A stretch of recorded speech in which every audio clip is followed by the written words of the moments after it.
ಓಂ ಶಾಂತಿ. ತಾರೀಕು 30/12/2025 ಪ್ರಾತಃ ಮುರಳಿ. ಮಧುರ ಮಕ್ಕಳೇ, ಪಾಪಗಳಿಂದ ಹಗೂರರಾಗಲು ಆಜ್ಞಾಕಾರಿಗಳು ಪ್ರಾಮಾಣಿಕರಾಗಿ ತಮ್ಮ ಕರ್ಮದ ಕಥೆಯನ್ನು ತಂದೆಗೆ ಬರೆದುಕೊಡಿ, ಆಗ ಕ್ಷಮೆ ಸಿಗುವುದು. ಪ್ರಶ್ನೆ: ಸಂಗಮಯುಗದಲ್ಲಿ ನೀವು ಮಕ್ಕಳು ಯಾವ ಬೀಜವನ್ನು ಬಿತ್ತುವಂತಿಲ್ಲ. ಉತ್ತರ: ದೇಹಾಭಿಮಾನದ ಬೀಜ. ಈ ಬೀಜದಿಂದ ಎಲ್ಲಾ ವಿಕಾರಗಳ ವೃಕ್ಷವು ಬೆಳೆಯುತ್ತದೆ. ಈ ಸಮಯದಲ್ಲಿ ಇಡೀ ಪ್ರಪಂಚದಲ್ಲಿ ಪಂಚವಿಕಾರಗಳ ವೃಕ್ಷಗಳೇ ಬೆಳೆದು ನಿಂತಿದೆ. ಎಲ್ಲರೂ ಕಾಮಕ್ರೋಧದ ಬೀಜವನ್ನು ಬಿತ್ತುತ್ತಿರುತ್ತಾರೆ. ನಿಮಗೆ ತಂದೆಯ ಸಂದೇಶವಾಗಿದೆ, ಮಕ್ಕಳೇ, ಯೋಗ ಬಲದಿಂದ ಪಾವನರಾಗಿ ಈ ದೇಹಾಭಿಮಾನದ ಬೀಜ ಬಿತ್ತುವುದನ್ನು ನಿಲ್ಲಿಸಿ. ಗೀತೆ: ನಿಮ್ಮನ್ನು ಪಡೆದು ನಾನು ಇಡೀ ಜಗತ್ತನ್ನೇ ಪಡೆದೆನು. ಓಂ ಶಾಂತಿ. ಮಧುರಾತಿ ಮಧುರ ಆತ್ಮೀಯ ಮಕ್ಕಳು, ಗೀತೆಯನ್ನು ಕೇಳಿದಿರಿ. ಈಗಂತೂ ಕೆಲವರೇ ಇದ್ದೀರಿ. ಸಮಯ ಕಳೆದಂತೆ ಅನೇಕ ಮಂದಿ ಮಕ್ಕಳು ಬರತೊಡಗುತ್ತಾರೆ. ಈ ಸಮಯದಲ್ಲಿ ಪ್ರಾಕ್ಟಿಕಲ್ನಲ್ಲಿ ಕೆಲವರೇ ಆಗಿದ್ದೀರಿ. ಆದರೂ ಸಹ ಪ್ರಜಾಪಿತ ಬ್ರಹ್ಮನನ್ನು ಎಲ್ಲರೂ ಅರಿತಿದ್ದಾರಲ್ಲವೇ? ಹೆಸರೇ ಆಗಿದೆ ಪ್ರಜಾಪಿತ ಬ್ರಹ್ಮ. ಎಷ್ಟೊಂದು ಮಂದಿ ಪ್ರಜೆಗಳಿದ್ದಾರೆ. ಎಲ್ಲಾ ಧರ್ಮದವರು ಇವರನ್ನು ಅವಶ್ಯಕವಾಗಿ ಒಪ್ಪುತ್ತಾರೆ. ಅವರ ಮೂಲಕವೇ ಮನುಷ್ಯ ಮಾತ್ರರ ರಚನೆ ಆಯಿತಲ್ಲವೇ? ತಂದೆಯು ತಿಳಿಸುತ್ತಾರೆ, ಲೌಕಿಕ ತಂದೆಯೂ ಸಹ ಹದ್ದಿನ ಬ್ರಹ್ಮ ಆಗಿದ್ದಾರೆ. ಏಕೆಂದರೆ ಅವರದು ವಂಶಾವಳಿ ವೃದ್ಧಿಯಾಗುತ್ತದೆಯಲ್ಲವೇ? ಉಪನಾಮದಿಂದ ಆ ಮನೆತನವು ನಡೆಯುತ್ತದೆ. ಅವರು ಹದ್ದಿನ ತಂದೆಯಾಗಿರುತ್ತಾರೆ, ಇವರು ಬೇಹದ್ದಿನ ತಂದೆಯಾಗಿದ್ದಾರೆ. ಅವರ ಹೆಸರೇ ಆಗಿದೆ ಪ್ರಜಾಪಿತ. ಆ ಲೌಕಿಕ ತಂದೆಯಂತೂ ಒಂದು ಪರಿಮಿತ ಪ್ರಜೆಗಳನ್ನು ರಚಿಸುತ್ತಾರೆ, ಕೆಲವರು ರಚಿಸುವುದೇ ಇಲ್ಲ. ಇವರಂತೂ ಅವಶ್ಯಕವಾಗಿ ರಚಿಸುತ್ತಾರೆ.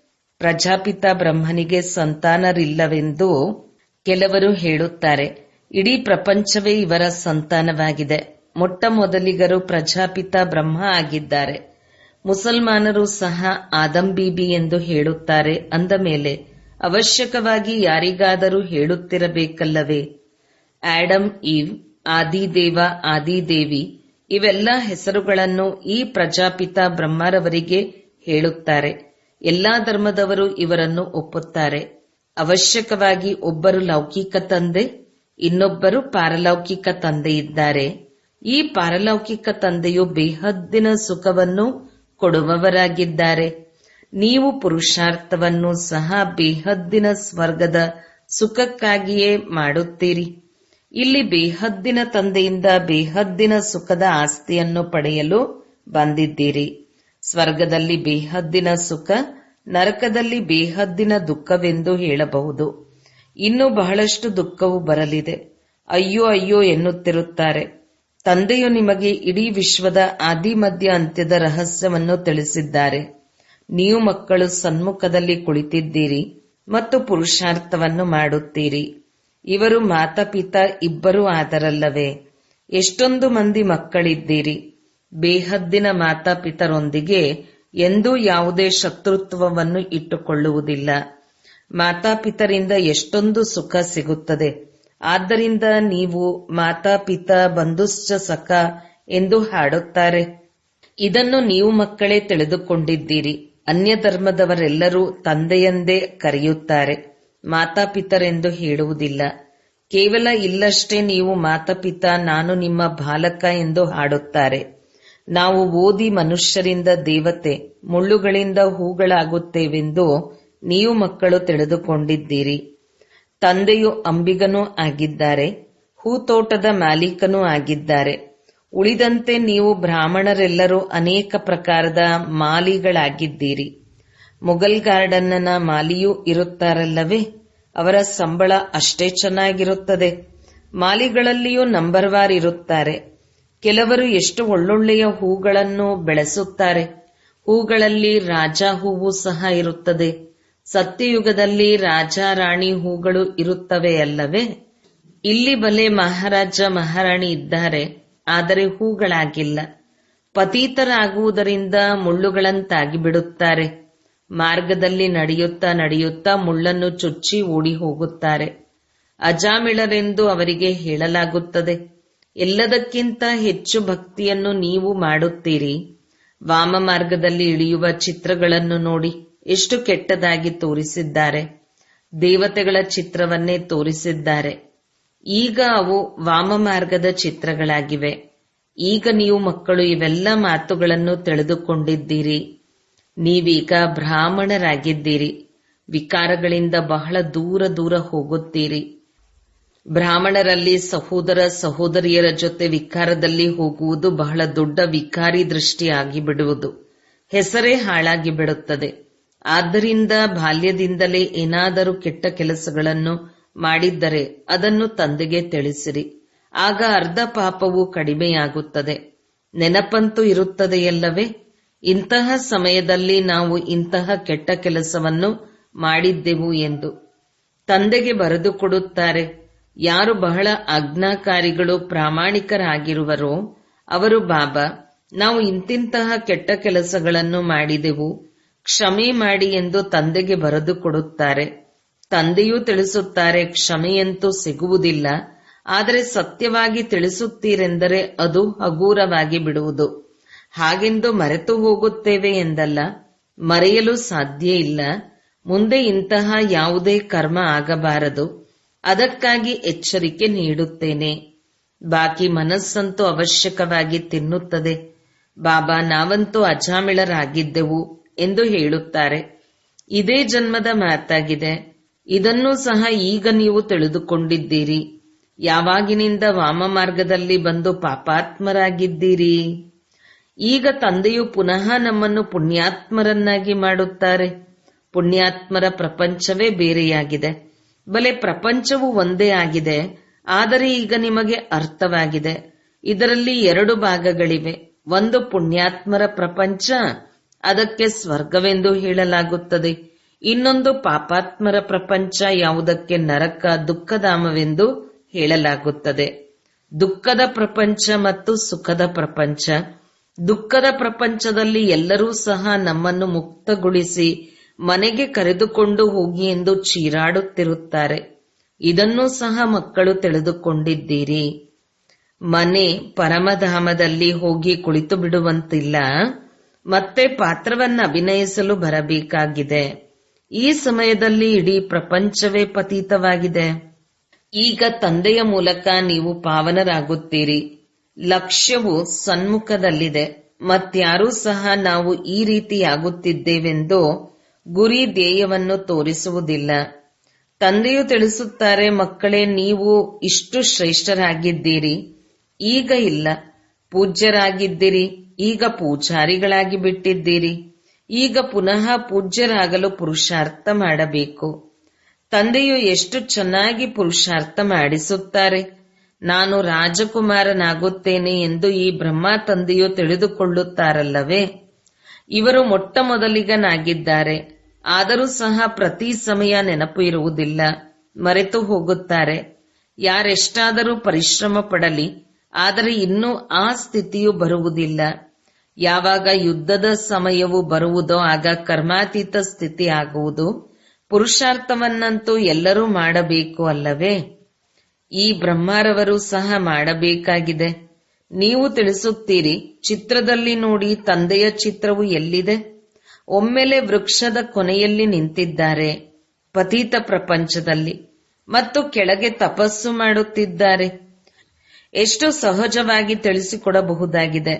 ಇವೆಲ್ಲ ಮಾತುಗಳನ್ನು ತಂದೆಯೇ ತಿಳಿಸಿದ್ದಾರೆ. ಇವರಿಗೂ ತಿಳಿದಿರಲಿಲ್ಲ. ಶಿವ ತಂದೆಯೇ ಜ್ಞಾನ ಪೂರ್ಣನಾಗಿದ್ದಾರೆ. ಅವರನ್ನೇ, ಹೇ ಪರಂಪಿತ ಪರಮಾತ್ಮನೇ, ಬಂದು ನಮ್ಮ ದುಃಖವನ್ನು ದೂರ ಮಾಡು ಎಂದು ಎಲ್ಲರೂ ನೆನಪು ಮಾಡುತ್ತಾರೆ. ಬ್ರಹ್ಮ ವಿಷ್ಣು ಶಂಕರರು ದೇವತೆಗಳಾಗಿದ್ದಾರೆ. ಮೂಲವತನದಲ್ಲಿರುವ ಆತ್ಮಗಳಿಗೆ ದೇವತೆಗಳೆಂದು ಹೇಳಲಾಗುವುದಿಲ್ಲ. ಬ್ರಹ್ಮ ವಿಷ್ಣು ಶಂಕರನ ರಹಸ್ಯವನ್ನು ಸಹ ತಂದೆಯು ತಿಳಿಸಿದ್ದಾರೆ. ಬ್ರಹ್ಮ, ಲಕ್ಷ್ಮೀ ನಾರಾಯಣ ಇವರೆಲ್ಲರೂ ಇಲ್ಲಿಯೇ ಇರುವರಲ್ಲವೇ? ಕೇವಲ ನೀವು ಮಕ್ಕಳಿಗೆ ಈ ಸಮಯದಲ್ಲಿಯೇ ಸೂಕ್ಷ್ಮೋತನದ ಸಾಕ್ಷಾತ್ಕಾರವಾಗುತ್ತದೆ. ಈ ಬ್ರಹ್ಮರವರು ಸಹ ಫರಿಷ್ಠೆಯಾಗಿದ್ದಾರೆ. ಇದನ್ನು ಮಕ್ಕಳು ತಿಳಿದುಕೊಂಡಿದ್ದೀರಿ. ಯಾರು ಏಣಿಯ ಚಿತ್ರದಲ್ಲಿ ಮೇಲೆ ನಿಂತಿದ್ದಾರೆಯೋ ಅವರೇ ಮತ್ತೆ ಕೆಳಗೆ ತಪಸ್ಸು ಮಾಡುತ್ತಿದ್ದಾರೆ. ಚಿತ್ರದಲ್ಲಿ ಬಹಳ ಸ್ಪಷ್ಟವಾಗಿ ತೋರಿಸಲಾಗಿದೆ. ಅಂದ ಮೇಲೆ ಈ ಬ್ರಹ್ಮರವರು ತಮ್ಮನ್ನು ಭಗವಂತನೆಂದು ಎಲ್ಲಿ ಕರೆಸಿಕೊಳ್ಳುತ್ತಾರೆ? ಇವರೂ ಸಹ ಹೇಳುತ್ತಾರೆ, ನಾನು ಬಹಳ ಕನಿಷ್ಠನಾಗಿದ್ದೆನು, ತತತ್ವಂ ಅರ್ಥಾತ್ ಪುನಃ ಶ್ರೇಷ್ಠನಾಗುತ್ತಿದ್ದೇನೆ. ನೀವು ಸಹ ಶ್ರೇಷ್ಠರಾಗುತ್ತಿದ್ದೀರಿ. ತತತ್ವಂ ಎಷ್ಟು ಸಹಜ ತಿಳಿದುಕೊಳ್ಳುವ ಮಾತುಗಳಾಗಿವೆ. ಎಂದಾದರೂ ಯಾರಾದರೂ ಕೇಳಿದರೆ ಹೇಳಿ ನೋಡಿ, ಇವರು ಕಲಿಯುಗದ ಅಂತ್ಯದಲ್ಲಿ ನಿಂತಿದ್ದಾರಲ್ಲವೇ? ತಂದೆಯು ತಿಳಿಸುತ್ತಾರೆ, ಯಾವಾಗ ಜಡ್ಜಡೀಭೂತ ಸ್ಥಿತಿ ವಾನಪ್ರಸ್ಥ ಸ್ಥಿತಿಯಾಗುವುದೋ ಆಗ ನಾನು ಇವರಲ್ಲಿ ಪ್ರವೇಶ ಮಾಡುತ್ತೇನೆ. ಈಗ ರಾಜಯೋಗದ ತಪಸ್ಸು ಮಾಡುತ್ತಿದ್ದಾರೆ. ತಪಸ್ಸು ಮಾಡುವವರಿಗೆ ದೇವತೆಗಳೆಂದು ಹೇಗೆ ಹೇಳುತ್ತೀರಿ? ರಾಜಯೋಗವನ್ನು ಕಲಿತು ನಂತರ ದೇವತೆಗಳಾಗುತ್ತಾರೆ. ನೀವು ಮಕ್ಕಳನ್ನು ಸಹ ಇಂತಹ ಕಿರೀಟಧಾರಿಗಳನ್ನಾಗಿ ಮಾಡುತ್ತಾರಲ್ಲವೇ? ಇವರೇ ದೇವತೆಯಾಗಿದ್ದಾರೆ. ಹೇಗೆ 10-20 ಮಂದಿಯ ಚಿತ್ರವನ್ನು ಇಡಬಹುದು? ಇವರು ಈ ರೀತಿಯಾಗುತ್ತಾರೆ ಎಂಬುದನ್ನು ಇದರ ಮೂಲಕ ತೋರಿಸಬಹುದಾಗಿದೆ. ಮೊದಲು ಹೀಗೆ ಎಲ್ಲರ ಭಾವಚಿತ್ರಗಳು ತೆಗೆಯಲ್ಪಟ್ಟಿದೆ. ಇದು ತಿಳಿಸುವ ಮಾತಲ್ಲವೇ? ಒಂದು ಕಡೆ ಸಾಧಾರಣ, ಇನ್ನೊಂದು ಕಡೆ ಡಬಲ್ ಕಿರೀಟಧಾರಿಗಳು. ತಾವೇ ಈ ರೀತಿಯಾಗುತ್ತಿದ್ದೇವೆ ಎಂದು ನೀವು ತಿಳಿದುಕೊಳ್ಳುತ್ತೀರಿ. ಯಾರ ಬುದ್ಧಿಯೋಗವು ಸ್ಪಷ್ಟವಾಗಿರುವುದೋ ಅವರು ಅಷ್ಟು ಶ್ರೇಷ್ಠರಾಗುವರು ಮತ್ತು ಬಹಳ ಮಧುರರೂ ಆಗಬೇಕು. ಈ ಸಮಯದ ಮನುಷ್ಯರಲ್ಲಿ ಕಾಮಕ್ರೋಧದ ಬೀಜವು ಎಷ್ಟೊಂದಾಗಿ ಬಿಟ್ಟಿದೆ. ಎಲ್ಲರಲ್ಲಿ ಪಂಚವಿಕಾರ ರೂಪಿ ಬೀಜದ ವೃಕ್ಷವೇ ಬೆಳೆದು ಬಿಟ್ಟಿದೆ. ಈಗ ತಂದೆಯು ತಿಳಿಸುತ್ತಾರೆ, ಮಕ್ಕಳೇ, ಇಂತಹ ಬೀಜವನ್ನು ಬಿತ್ತಬಾರದು. ಸಂಗಮ ಯುಗದಲ್ಲಿ ನೀವು ದೇಹಾಭಿಮಾನದ ಬೀಜವನ್ನು ಬಿತ್ತುವಂತಿಲ್ಲ, ಕಾಮದ ಬೀಜವನ್ನು ಬಿತ್ತುವಂತಿಲ್ಲ. ಅರ್ಧಕಲ್ಪಕ್ಕಾಗಿ ಮತ್ತೆ ರಾವಣನೇ ಇರುವುದಿಲ್ಲ. ಪ್ರತಿಯೊಂದು ಮಾತನ್ನು ತಂದೆಯು ಮಕ್ಕಳಿಗೆ ತಿಳಿಸಿಕೊಡುತ್ತಾರೆ. ಮುಖ್ಯವಾದದ್ದು ಒಂದೇ ಆಗಿದೆ, ಮನ್ಮನಾಭವ, ನನ್ನನ್ನು ನೆನಪು ಮಾಡಿ ಎಂದು ತಂದೆಯು ತಿಳಿಸುತ್ತಾರೆ. ಎಲ್ಲರಿಗಿಂತ ಕೊನೆಯಲ್ಲಿ ಇವರು ಇದ್ದಾರೆ, ಮತ್ತೆ ಎಲ್ಲರಿಗಿಂತ ಮೊಟ್ಟ ಮೊದಲಿಗನು ಇವರೇ ಆಗುತ್ತಾರೆ. ಯೋಗ ಬಲದಿಂದ ಎಷ್ಟು ಪಾವನರಾಗುತ್ತೀರಿ. ಆರಂಭದಲ್ಲಂತೂ ಮಕ್ಕಳಿಗೆ ಬಹಳ ಸಾಕ್ಷಾತ್ಕಾರವಾಗುತ್ತಿತ್ತು. ಭಕ್ತಿ ಮಾರ್ಗದಲ್ಲಿ ಯಾವಾಗ ನೌದಾ ಭಕ್ತಿ ಮಾಡುವರೋ ಆಗ ಸಾಕ್ಷಾತ್ಕಾರವಾಗುತ್ತದೆ. ಇಲ್ಲಂತೂ ಕುಳಿತಿದ್ದಂತೆಯೇ ಧ್ಯಾನಾವಸ್ಥೆಯಲ್ಲಿ ಹೊರಟು ಹೋಗುತ್ತಿದ್ದರು. ಇದಕ್ಕೆ ಮನುಷ್ಯರು ಜಾದು ಎಂದು ತಿಳಿಯುತ್ತಿದ್ದರು. ಇದಂತೂ ಫಸ್ಟ್ ಕ್ಲಾಸ್ ಜಾದುವಾಗಿದೆ. ಭಕ್ತ ಮೀರಾ ಬಹಳ ತಪಸ್ಸು ಮಾಡಿದಳು, ಸಾಧು ಸಂತರ ಸಂಘ ಮಾಡಿದಳು. ಆದರೆ ಇಲ್ಲಿ ಯಾವುದೇ ಸಾಧು ಸಂತರಿಲ್ಲ. ಇವರು ನಮ್ಮೆಲ್ಲರ ತಂದೆಯಾಗಿದ್ದಾರೆ. ಎಲ್ಲರ ತಂದೆಯು ಶಿವ ತಂದೆಯಾಗಿದ್ದಾರೆ. ನಾವು ಗುರೂಜಿಯೊಂದಿಗೆ ಮಿಲನ ಮಾಡಿದೆವು ಎಂದು ಕೆಲವರು ಹೇಳುತ್ತಾರೆ. ಆದರೆ ಇಲ್ಲಿ ಗುರುಗಳು ಯಾರೂ ಇಲ್ಲ. ಶಿವ ತಂದೆಯು ನಿರಾಕಾರನಾಗಿದ್ದಾರೆ. ಅಂದ ಮೇಲೆ ಯಾರೊಂದಿಗೆ ಮಿಲನ ಮಾಡಲು ಬಯಸುತ್ತೀರಿ? ಆ ಗುರುಗಳ ಬಳಿಯಂತೂ ಹೋಗಿ ಕಾಣಿಕೆಯನ್ನಿಡುತ್ತಾರೆ. ಇಲ್ಲಂತೂ ತಂದೆಯು ಬೇಹದ್ದಿನ ಮಾಲೀಕನಾಗಿದ್ದಾರೆ. ಇಲ್ಲಿ ಯಾವುದೇ ಕಾಣಿಕೆಯನ್ನು ಕೊಡುವ ಮಾತಿಲ್ಲ. ಅವರು ತೆಗೆದುಕೊಂಡು ಈ ಹಣವನ್ನೇ ಮಾಡುತ್ತಾರೆ. ನಾನು ವಿಶ್ವದ ಮಾಲೀಕನಾಗುತ್ತೇನೆಂದು ಈ ಬ್ರಹ್ಮರವರು ಸಹ ತಿಳಿದುಕೊಳ್ಳುತ್ತಾರೆ. ಮಕ್ಕಳು ಏನೆಲ್ಲ ಹಣ ಇತ್ಯಾದಿಗಳನ್ನು ಕೊಡುವರೋ ಅದರಿಂದ ಅವರಿಗಾಗಿಯೇ ಮನೆ ಇತ್ಯಾದಿಗಳನ್ನು ಕಟ್ಟಿಸುತ್ತಾರೆ. ಹಣವಂತೂ ಈ ಶಿವ ತಂದೆಗಾಗಲಿ ಬ್ರಹ್ಮ ತಂದೆಗಾಗಲಿ ಬೇಕಾಗಿಲ್ಲ. ಈ ಮನೆಗಳನ್ನು ಸಹ ಮಕ್ಕಳಿಗಾಗಿಯೇ ಕಟ್ಟಿಸಲ್ಪಟ್ಟಿದೆ. ಮಕ್ಕಳೇ, ಬಂದು ಇರುತ್ತೀರಿ. ಕೆಲವರು ಬಡವರಿರುತ್ತಾರೆ, ಕೆಲವರು ಸಾಹುಕಾರರಿರುತ್ತಾರೆ. ಬಾಬಾ, ನಮ್ಮ ಈ ಹಣದಿಂದ ಒಂದು ಇಟ್ಟಿಗೆಯನ್ನಾದರೂ ಹಾಕಿರಿ ಎಂದು ಕೆಲವರು 2 ರೂಪಾಯಿಗಳನ್ನು ಕಳುಹಿಸುತ್ತಾರೆ, ಕೆಲವರು 1000 ರೂಪಾಯಿಗಳನ್ನು ಕಳುಹಿಸುತ್ತಾರೆ. ಭಾವನೆಯಂತೂ ಇಬ್ಬರದು ಒಂದೇ ಆಗಿದೆ ಅಲ್ಲವೇ? ಆದ್ದರಿಂದ ಇಬ್ಬರ ಪುಣ್ಯವು ಸಮಾನವಾಗಿ ಬಿಡುತ್ತದೆ. ಮತ್ತೆ ಮಕ್ಕಳು ಬಂದಾಗ ಎಲ್ಲಿ ಬೇಕೋ ಅಲ್ಲಿ ಇರುವರು. ಯಾರು ಮನೆಯನ್ನು ಕಟ್ಟಿಸಿದ್ದಾರೆಯೋ ಅವರು ಒಂದು ವೇಳೆ ಬಂದರೆ ಅವರನ್ನು ಬಹಳ ಚೆನ್ನಾಗಿ ನೋಡಿಕೊಳ್ಳಬೇಕಾಗುತ್ತದೆ. ಇದರಿಂದ ಕೆಲವರು ತಂದೆಯೂ ಸಹ ಒಬ್ಬೊಬ್ಬರನ್ನು ನೋಡಿ ಖಾತ್ರಿ ಮಾಡುತ್ತಾರೆಂದು ಹೇಳಿಬಿಡುತ್ತಾರೆ. ಅರೆ, ಅವಶ್ಯವಾಗಿ ಆ ರೀತಿ ಮಾಡಬೇಕಾಗುತ್ತದೆ ಅಲ್ಲವೇ? ಕೆಲವರನ್ನು ಎಲ್ಲಿ ಕೂರಿಸಿದರೂ ಕುಳಿತುಕೊಳ್ಳುತ್ತಾರೆ. ಇನ್ನು ಕೆಲವರು ಬಹಳ ನಾಜೂಕಾಗಿರುತ್ತಾರೆ. ವಿದೇಶದಲ್ಲಿರುವವರು ಬಹಳ ದೊಡ್ಡ ದೊಡ್ಡ ಮಹಲುಗಳಲ್ಲಿರುತ್ತಾರೆ. ಒಂದೊಂದು ದೇಶದಿಂದಲೂ ದೊಡ್ಡ ದೊಡ್ಡ ಸಾಹುಕಾರರು ಒಂದು ವೇಳೆ ನಿಶ್ಚಯ ಬುದ್ಧಿಯವರಾದರೆ ಮನೆಗಳನ್ನು ಅದೇ ರೀತಿ ಕಟ್ಟಿಸುತ್ತಾರೆ. ಇಲ್ಲಿ ನೋಡಿ ಎಷ್ಟೊಂದು ಮಂದಿ ಮಕ್ಕಳಿರುತ್ತಾರೆ. ಮತ್ಯಾವ ತಂದೆಗೂ ಇಂತಹ ವಿಚಾರಗಳಿರುವುದಿಲ್ಲ. ಬಲೆ ಅವರಿಗೆ 10, 12 ಅಥವಾ 20 ಮಂದಿ ಮಕ್ಕಳು ಮೊಮ್ಮಕ್ಕಳಿರಬಹುದು. ಕೆಲವರಿಗೆ 200, 500 ಮಂದಿಯೂ ಇರಬಹುದು. ಆದರೆ ಇದಕ್ಕಿಂತಲೂ ಹೆಚ್ಚು ಇರಲು ಸಾಧ್ಯವಿಲ್ಲ. ಇಲ್ಲಿ ತಂದೆಯ ಪರಿವಾರವನ್ನು ನೋಡಿ ಎಷ್ಟು ದೊಡ್ಡದಾಗಿದೆ. ಇನ್ನೂ ಹೆಚ್ಚು ವೃದ್ಧಿಯಾಗುವುದು. ಇಲ್ಲಿ ರಾಜಧಾನಿಯು ಸ್ಥಾಪನೆಯಾಗುತ್ತಿದೆ. ತಂದೆಯ ಪರಿವಾರವು ಎಷ್ಟೊಂದಾಗುವುದು. ಮತ್ತೆ ಪ್ರಜಾಪಿತ ಬ್ರಹ್ಮನ ಪರಿವಾರವು ಎಷ್ಟೊಂದಾಯಿತು. ಕಲ್ಪಕಲ್ಪವು ಯಾವಾಗ ತಂದೆಯು ಬರುವರೋ ಆಗಲೇ ಅದ್ಭುತ ಮಾತುಗಳು ನಿಮ್ಮ ಕಿವಿಗಳಲ್ಲಿ ಬೀಳುತ್ತವೆ. ಹೇ ಪ್ರಭು, ನಿನ್ನ ಗತಿ ಮತ ಎಲ್ಲರಿಗಿಂತ ಭಿನ್ನವಾಗಿದೆ ಎಂದು ಆ ತಂದೆಗಾಗಿಯೇ ನೀವು ಹೇಳುತ್ತೀರಿ. ಭಕ್ತಿ ಮತ್ತು ಜ್ಞಾನ ಮಾರ್ಗದಲ್ಲಿ ಎಷ್ಟೊಂದು ವ್ಯತ್ಯಾಸವಿದೆ. ತಂದೆಯು ನಿಮಗೆ ತಿಳಿಸುತ್ತಾರೆ, ಸ್ವರ್ಗಕ್ಕೆ ಹೋಗಬೇಕೆಂದರೆ ದೈವಿ ಗುಣಗಳನ್ನು ಧಾರಣೆ ಮಾಡಿಕೊಳ್ಳಿ. ಈಗಂತೂ ಮನುಷ್ಯರು ಮುಳ್ಳುಗಳಾಗಿದ್ದಾರಲ್ಲವೇ. ನಾನು ನಿರ್ಗುಣನಲ್ಲಿ ಯಾವುದೇ ಗುಣವಿಲ್ಲವೆಂದು ಹಾಡುತ್ತಿರುತ್ತಾರೆ. ಬಾಕಿ 5 ವಿಕಾರಗಳ ಅವಗುಣಗಳು ಎಲ್ಲರಲ್ಲಿಯೂ ಇದೆ. ರಾವಣ ರಾಜ್ಯವಾಗಿದೆ. ಈಗ ನಿಮಗೆ ಎಷ್ಟು ಒಳ್ಳೆಯ ಜ್ಞಾನವು ಸಿಗುತ್ತದೆ. ಈ ಜ್ಞಾನವು ಎಷ್ಟು ಖುಷಿ ಕೊಡುವುದೋ ಅಷ್ಟು ಬೇರೆ ಯಾವ ಜ್ಞಾನವೂ ಕೊಡುವುದಿಲ್ಲ. ನೀವು ತಿಳಿದುಕೊಂಡಿದ್ದೀರಿ, ನಾವಾತ್ಮಗಳು ಮೇಲೆ ಮೂಲವತನದ ನಿವಾಸಿಗಳಾಗಿದ್ದೆವು. ಸೂಕ್ಷ್ಮವತನದಲ್ಲಿ ಬ್ರಹ್ಮ, ವಿಷ್ಣು, ಶಂಕರ ಅದು ಕೇವಲ ಸಾಕ್ಷಾತ್ಕಾರವಾಗುತ್ತದೆ. ಬ್ರಹ್ಮ, ಲಕ್ಷ್ಮೀನಾರಾಯಣ ಎಲ್ಲರೂ ಇಲ್ಲಿನವರಾಗಿದ್ದಾರೆ. ಸೂಕ್ಷ್ಮವತನದಲ್ಲಿ ಕೇವಲ ಅವರ ಸಾಕ್ಷಾತ್ಕಾರವಾಗುತ್ತದೆ.